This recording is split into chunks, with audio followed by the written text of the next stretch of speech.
আসসালামু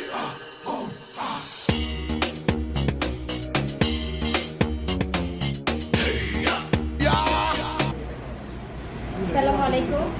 আমি রোহানি কলাপাতার একটা রেগুলার কাস্টমার। আমার মতো যারা রোহানি কলাপাতার আলু ঘাটি খেতে পছন্দ করেন তারা অবশ্যই কিন্তু রোহানি কলাপাতায় চলে আসবেন। এবং আলু ঘাটির সাথে কিন্তু আরও অনেক রকমের কিন্তু খাবার পাওয়া যায়।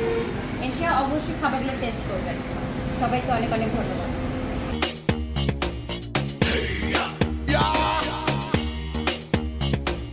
Turn out the rhythm.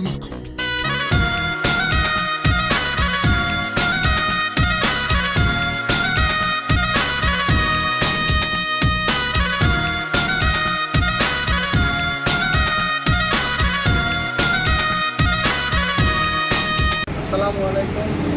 আমি মোহাম্মদ মহিবুল হাসান পলাশ, রোহানি কলাপাতা হোটেলের মালিক। এখানে স্বাস্থ্যসম্মত পরিবেশে, পরিচ্ছন্ন পরিবেশে সুস্বাদু খাবার রান্না করা হয়। আপনারা সবাই এখানে আসবেন ইনশাআল্লাহ।